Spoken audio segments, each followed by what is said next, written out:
Taking Control with Dr. Josh.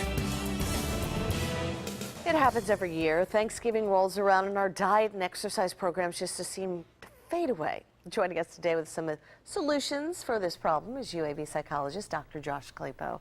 Good morning, how are you? I'm good, Gina. I tell you what, why is it so hard to stick to your healthy plan? You got the Halloween candy first, then you got Thanksgiving. That's right. Well, you can't. You simply can't. But you can find some balance. And I was thinking about the teaser. It makes me sort of sound like the Thanksgiving Scrooge. You know, Yes. I am not here to tell you that you've got to eat carrot sticks and celery, and that's the way to go. But there's definitely a way to kind of have your pumpkin pie and still be healthy. And I can show you how. Yeah, let's talk about that. What do we need to do first? Well, we got a week. We have 1 week until Thanksgiving. If you exercise regularly, this is a great week to bump up the cardio. You're going to be taking lots of calories in next week, burns extra right now. If you don't exercise, though, this is a great week to start walking. Just 10 minutes, 15 minutes a day, just to get your body moving. That's the first thing. Okay, and then how do we not overindulge? Okay, Thanksgiving morning, wake up, and the first thing I want you to do, whenever you wake up, is go take a walk. Not a long walk, you don't have to run 10 miles, just go move your body. You're going to feel good physically, you're going to feel good emotionally, and then don't starve yourself all day long. People do this all the time. They don't eat anything because they want to eat a lot for Thanksgiving. They come into Thanksgiving, they're kind of chomping at the bit. Yeah. Have a light breakfast, have a light lunch. You're still going to be hungry, but that way when you get into Thanksgiving, a little more control. All right, you said try to limit yourself. Well, yeah, limit yourself Who this does way. that? Well, let's limit yourself this way.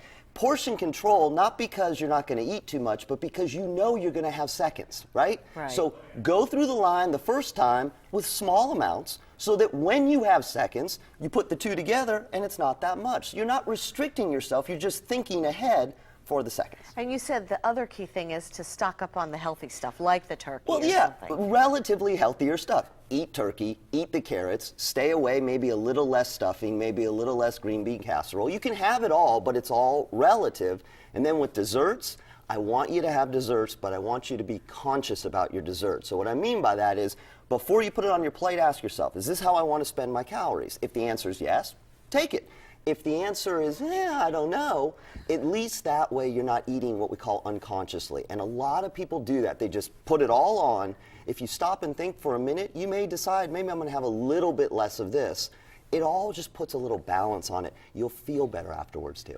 I don't know. How do you put a dessert on your plate and be like, do I really want to spend my calories on Before you put the dessert on your plate, I will challenge you to at least try it, because what happens is, you put that food on your plate unconsciously, you eat it, and then you always say, oh, why did I have that extra this? So just be a little conscious about what you're eating. All right, Dr. Josh, as always, thank you. Thanks, I don't know, Gina. Mark, what do you think?